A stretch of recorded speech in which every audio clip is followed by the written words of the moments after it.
الحمد لله وحده والصلاة والسلام على من لا نبي بعده. أما بعد قال الله تعالى: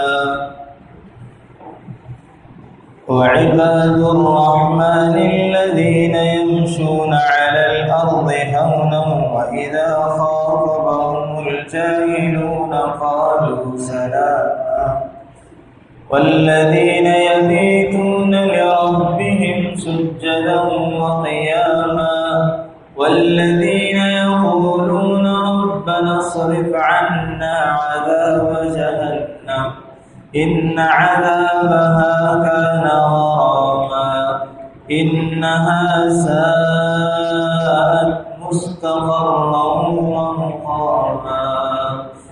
آمنت بالله صدق الله مولانا العظيم وبلغنا رسوله النبي الكريم ونحن على ذلك من الشاهدين والشاكرين والحمد لله رب العالمين.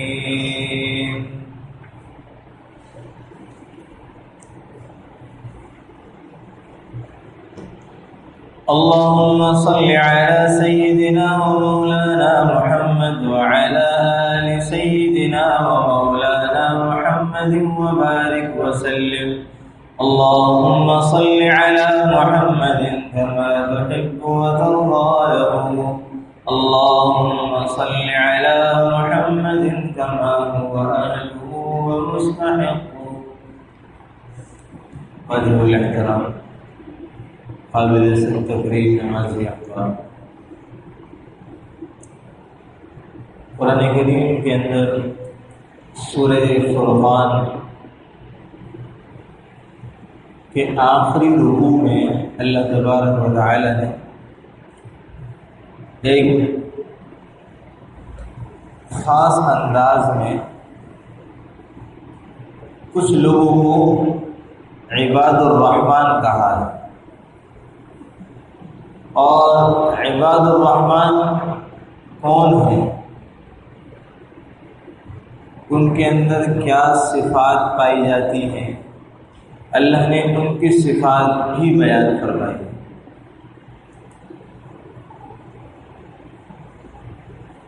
اس میں سے عباد الرحمن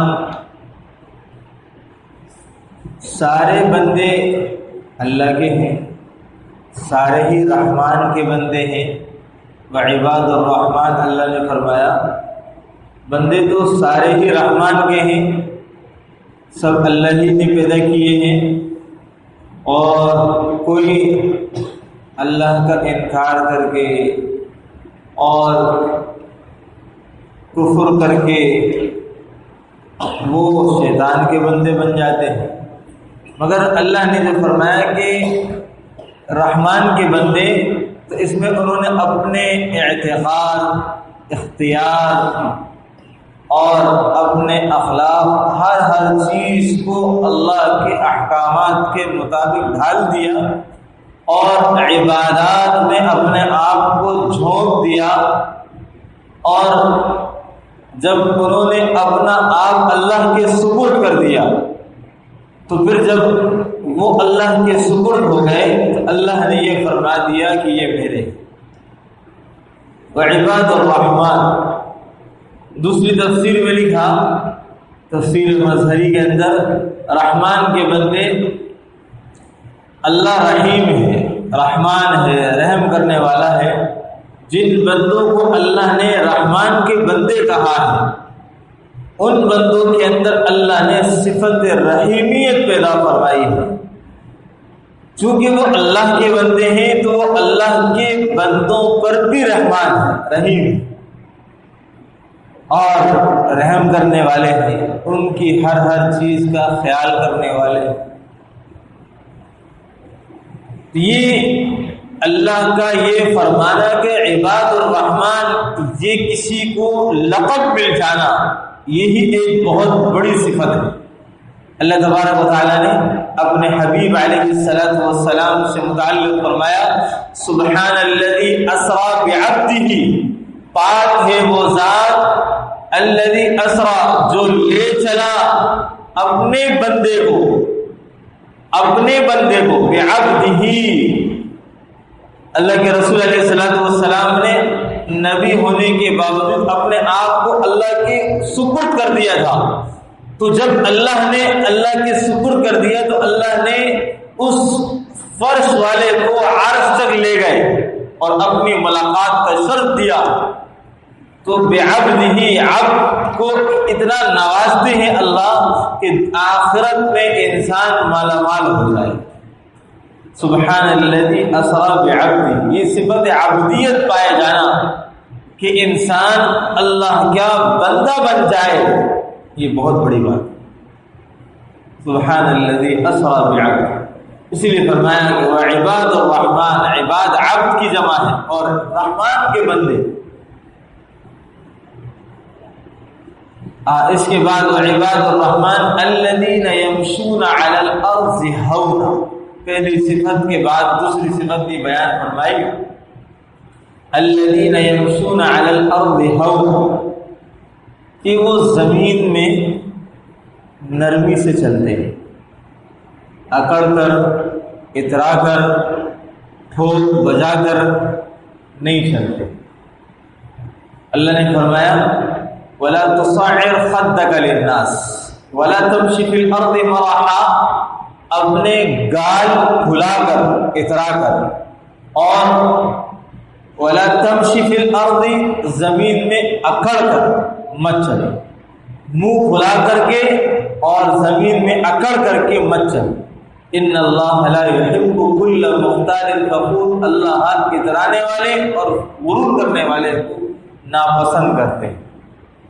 اللہ نے فرمایا وَلَا تَمْشِ فِي الْأَرْضِ مَرَحًا، زمین میں اکڑ کے مت چلو، إِنَّكَ لَن تَخْرِقَ الْأَرْضَ، إِنَّكَ لَن تَخْرِقَ الْأَرْضَ، تم زمین کو نہیں پھاڑ سکتے، وَلَن تَبْلُغَ الْجِبَالَ طُولًا، اور اکڑنے کے باوجود تم پہاڑوں کی اونچائی تک نہیں پہنچ سکتے۔ اکڑ کر کے انسان اپنے آپ کو دکھائے کہ میں اکڑا ہوا، وہ پہاڑ کی اونچائی تک تو پہنچ نہیں سکے۔ جتنا بھی آپ تکبر کر لیں، اپنے آپ کو بڑا دکھا دیں، اللہ نے فرمایا کہ وَلَا تَمْشِ فِي الْأَرْضِ مَرَحًا، اور ہم اس کے معنی آتے ہیں نرمی کے۔ اللہ کے رسول علیہ السلام نے فرمایا کہ بندہ مومن نرم مزاج ہوتا ہے اور نرم رویہ اختیار کرتا ہے، تو لوگ اس کو نرمی کی وجہ سے احمق اور بیوقوف سمجھتے ہیں، جبکہ یہ مومن بندے کی صفت ہے۔ اور وَإِذَا خَاطَبَهُمُ الْجَاهِلُونَ قَالُوا سَلَامًا، تیسری صفت یہ بیان فرمائی جب وہ جاہلوں کے ساتھ اس کا ملنا جلنا ہو جائے تو شریف النفس آدمی، نیک مزاج آدمی، تو لوگ اس کو تانے بھی کس دیتے ہیں، طرح طرح کی باتیں بھی نکال لیتے ہیں، اور جس کا جو دل چاہتا ہے، جو منہ میں آتا ہے، اس سے متعلق بول کر کے چلتا بستا ہے۔ تو اللہ تبارک و تعالیٰ نے فرمایا کہ جو بندہ رحمان کا ہے اس کو چاہیے کہ وہ اپنی صفات میں نرمی اختیار کرنے کے ساتھ ساتھ اس بات کی کوشش کرے کہ اللہ نے فرمایا کہ وَإِذَا خَاطَبَهُمُ الْجَاهِلُونَ قَالُوا سَلَامًا، جب وہ مخاطب ہو کسی سے، ایسے لوگوں سے کہ جو بےہودہ گفتگو کر رہے ہیں اور ایسی بات کر رہے ہیں، تو فرمایا کہ ان کے ساتھ اس کو چاہیے کہ سلام علیکم کر دیں۔ وہ سلام جو رخصتی کا سلام ہے، بات نہیں کرنا ہے، اعراض کرنا ہے، اس سے زیادہ فالتو میں لگنا نہیں ہے۔ اللہ نے فرمایا وَإِذَا سَمِعُوا اللَّغْوَ أَعْرَضُوا عَنْهُ وَقَالُوا لَنَا أَعْمَالُنَا وَلَكُمْ أَعْمَالُكُمْ۔ جب تم سنو کسی کو کہ وہ تم سے لغو اور بیکار باتوں میں لگا ہوا ہے، فضولیات میں لگا ہوا ہے، تمہارے ساتھ بےہودہ گفتگو کر رہا ہے اور بےہودہ گل میں لگا ہوا ہے، اور آپ اس سے بات نہیں کرنا چاہ رہے، میں کہ اعراض کرے اس سے۔ وَقَالُوا لَنَا أَعْمَالُنَا وَلَكُمْ أَعْمَالُكُمْ۔ بعض لوگ آپ نے دیکھا ہوگا کہ کسی کے اعمال پر کیچڑ اچھالنا شروع کر لیتے ہیں، کسی جماعت کے اوپر کیچڑ اچھالنا شروع کر دیتے ہیں، بعض جماعت کے لوگوں پر بات چیت کرنا شروع کر دیتے ہیں۔ تو اللہ نے فرمایا آپ ان سے کہیں لنا اعمالنا ولکم اعمالکم، ہمارے اعمال ہمارے ساتھ ہیں، تمہارے اعمال تمہارے ساتھ ہیں۔ جس طرح کفار کے لیے اور مشرکین کے لیے کہا لکم دینکم ولی دین، تمہارے لیے تمہارا دین ہے، ولی دین اور میرے لیے میرا دین ہے، اسی طرح تمہارے لیے تمہارے اعمال ہیں اور ہمارے لیے ہمارے اعمال ہیں۔ اپنے آپ کو بےہودہ گوئی سے بچانا اور فضول میں کسی کے ساتھ لگ کر کے اپنے اعمال کو ضائع ہونے سے محفوظ کرنا ضروری ہے۔ اور حضرت ابو ہریرہ رضی اللہ تعالیٰ عنہ سے ایک روایت مروی ہے، وہ فرماتے ہیں کہ ایک صحابی نے آ کر کے عرض کیا رسول اللہ، میرے رشتہ دار ہیں اور میں ان کے ساتھ حسن سلوک کا معاملہ کرتا ہوں، ان کے ساتھ ان کی طرف سے ملنے والی تکلیف کو بھی برداشت کرتا ہوں، اور ان کے بد معاملگی، بد مزاجی، بد گفتاری کو بھی برداشت کرتا ہوں، بہت ساری چیزیں میں ان کی برداشت کرتا ہوں، مگر وہ اپنے معاملے میں جیسے کہ تیسے ہیں، اور میں ان کے ساتھ اچھا رویہ رکھا ہوا ہوں، اچھے اخلاق پیش کرتا ہوں، مگر ان کا مزاج اتنا سخت ہے کہ وہ اپنے مزاج میں نرمی نہیں لاتے۔ اللہ کے رسول نے فرمایا جس کا مفہوم یہ ہے کہ اگر آپ نے جس طرح اپنی بات بیان فرمائی، اگر معاملہ ایسا ہی ہے تو آپ ان کے اوپر خاک پھینکواتے ہیں، یعنی فرمایا کہ اللہ کی طرف سے آپ کے لیے اللہ نے فرشتہ مقرر کیا ہے جو ان کی حرکات کا، ان کی باتوں کا ان کو جواب دیتا ہے، تو آپ کو جواب دینے کی ضرورت نہیں، آپ کو جواب دینے کی ضرورت ہی نہیں ہے، آپ کو ان کی طرف لگنے کی ہی ضرورت نہیں ہے۔ آپ اپنے کام سے کام رکھیں، اپنے اعمال میں لگیں، اور جو آپ عمل کر رہے ہیں، جو مزاج آپ نے پیش کیا ہے، جو اخلاق آپ نے اختیار کیے ہیں، آپ انہی اخلاق کو اختیار کیے رہیں، آپ بد اخلاقی پر نہ اتریں، آپ جیسا وہ کر رہے ہیں ویسا بدلہ ویسا جواب نہ دیں۔ اس سے کیا ہوگا؟ تو احسان کرنا نہیں ہوا، رشتہ داریوں کو ادا کرنا نہیں ہوا، بلکہ یہ تو وہ ہوا جیسا اس نے کیا ویسا آپ نے کیا، یعنی عدلے کا بدلہ ہوا، رشتہ داری کے حقوق کو ادا نہیں کرنا ہوا، احسان کرنا نہیں ہوا، بلکہ یہ تو آپ نے بدلہ دے دیا اس کو۔ اور رشتہ داریوں کے معاملے میں اللہ نے فرمایا کہ احسان کرو، خیال کرو، اور ان کے ساتھ اچھا سلوک، اچھا برتاؤ اختیار کرنے کی کوشش کرو۔ تو اس اعتبار سے فرمایا کہ وَإِذَا خَاطَبَهُمُ الْجَاهِلُونَ قَالُوا سَلَامًا، جب کوئی ایسے لوگ آپ سے جو آپ کے مزاج کے مطابق نہ ہو، دین آپ کے اخلاق کو آپ کو ٹھیس پہنچانا چاہتے ہیں اور بےہودہ گفتگو کر رہے ہیں، تو اللہ نے فرمایا اذا مروا باللغو مروا کراما، ان سے اکرام کے ساتھ، خاموشی کے ساتھ گزر جاؤ، کیونکہ ایسے منہ پٹ لو ان سے اپنی عزت بچانا مشکل ہوتا ہے، جو آپ کی عزت کو داغدار کریں، آپ کو طعنے کسیں، آپ پر باتیں کریں، آپ پر جملے اچھالیں۔ بعض لوگوں کا مزاج یہ ہوتا ہے کہ چند نیک لوگ گزرتے ہیں تو وہ چوک چوراہوں میں ادھر ادھر بیٹھے ہوئے ان کے اوپر الفاظ کستے ہیں، بیچاروں کا مزاج ایسا ہوتا ہے، تو فرمایا کہ ان کی طرف بھی توجہ مت دینی ہے۔ اگر آپ کو اپنے اندر اللہ کے رحمان کے بندوں کی صفات پیدا کرنی ہے تو آپ ان سے اعراض کریں، ان کی طرف توجہ نہ دیں۔ اس سے یہ ہوگا کہ اگر آپ اس کے ساتھ لگیں گے تو آپ کو جواب دینا پڑے گا، اور آپ کے جواب دینے میں الفاظ خراب بھی ہوں گے، اور آپ کے مزاج میں بھی تلخی آئے گی، بات بھی خراب ہوگی، اور آپ کا امیج اور آپ کا وقار اور سلوک جو ہے وہ خراب ہو جائے۔ اس لیے فرمایا کہ سلام علیکم، رخصتی کا سلام ان کو کہیں، السلام علیکم، بس چلتے بنے۔ اللہ تبارک و تعالیٰ نے تیسری صفت یہ بیان فرمائی کہ ایسے لوگوں سے اعراض کرنا ہے، رکنا نہیں ہے۔ والذین یبیتون لربہم، ہاں ایسے لوگوں کا حسن بصری رحمۃ اللہ علیہ فرماتے ہیں عباد الرحمن کی یہ صفات دن میں اجالے میں لوگوں کے ساتھ اس طرح کا رویہ ہے، اور رات کے اندر تنہائی میں ان کے کیا اخلاق ہیں، ان کا کیا مزاج ہے، ان کا کیا رویہ ہے۔ فرمایا والذین یبیتون لربہم سجدا وقیاما، وہ رات اپنے رب کے سامنے قیام اور سجود میں گزارتے ہیں، قیام اور سجود میں گزارتے ہیں۔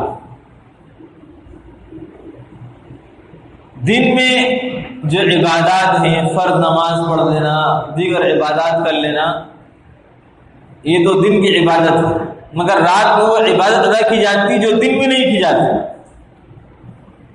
رات میں فرائض نہیں ہے، رات میں نوافل ہے۔ اللہ کے رسول نے فرمایا کہ دن کے فرائض کے بعد سب سے افضل عبادت رات کی تنہائی کی عبادت ہے، تنہائی کی عبادت ہے، اور تنہائی کی عبادت میں ریاکاری نہیں ہوتی، دکھلاوا نہیں ہوتا، نام و نمود اور شہرت نہیں ہوتی، اور ساتھ ساتھ خشوع پیدا ہوتا ہے، نماز کے اندر خضوع پیدا ہوتا ہے، زبان اور دل کا میلان اللہ کے ساتھ تعلق پیدا ہوتا ہے۔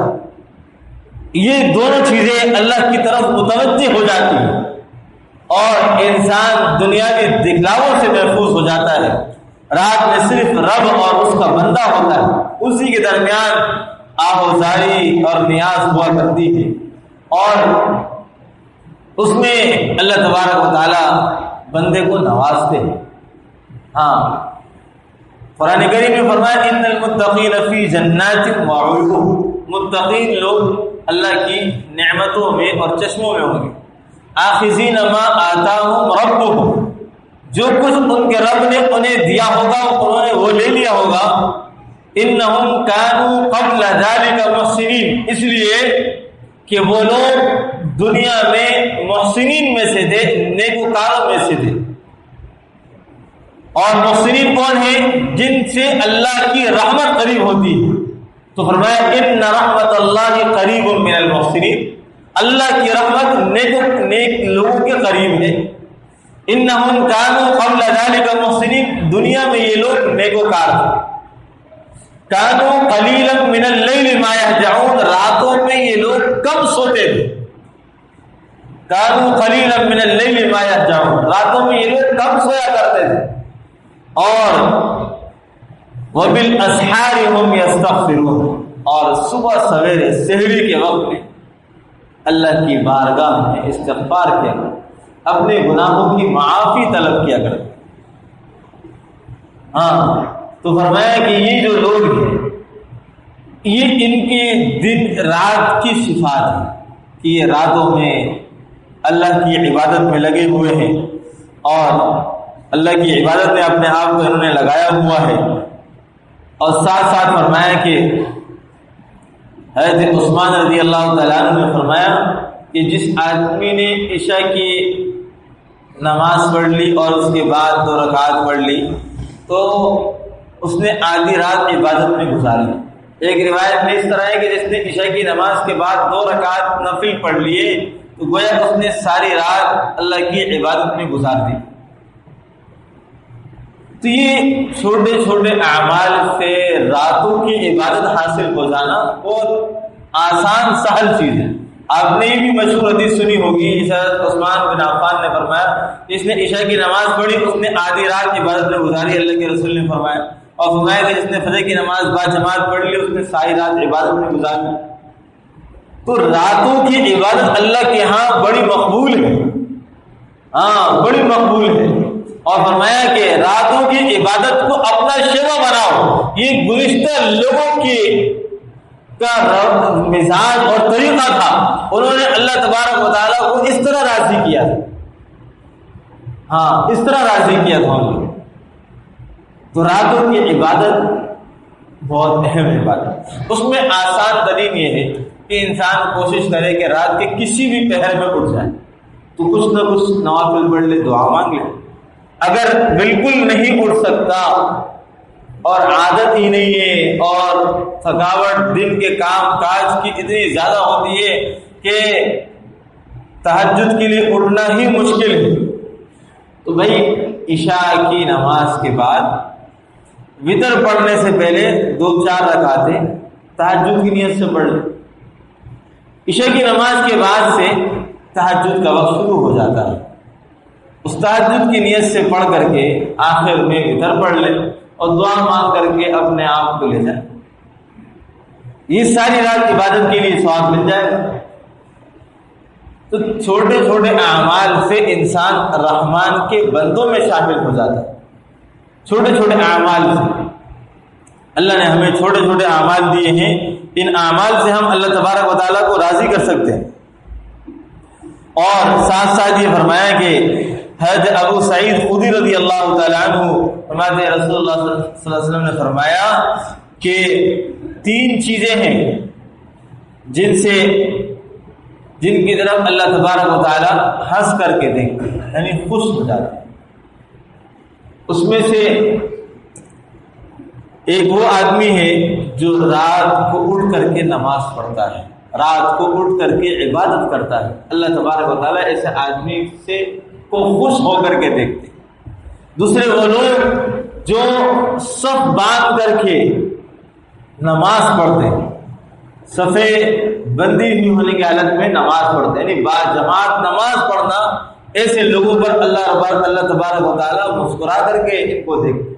تیسرا وہ لوگ جو لوگ دشمن کے خلاف برسر پیکار ہو کر کے صف باندھے کھڑے ہو کر کے دین کی احیاء کے لیے، اعلاء کلمت اللہ کے لیے اپنے آپ کو کھڑا کرتے ہیں، ایسے لوگوں کو اللہ تبارک و تعالیٰ خوشی کے ساتھ دیکھتے ہیں، مسکرا کر کے دیکھتے ہیں، ہنس کر کے دیکھتے ہیں۔ اللہ کو ان کا یہ عمل پسند آتا ہے، اللہ تبارک و تعالیٰ کو ایسے لوگوں کا یہ عمل پسند آ جاتا ہے۔ تو اسی لیے فرمایا کہ ہم کم از کم کچھ نہ کچھ رات کی عبادت کریں۔ اور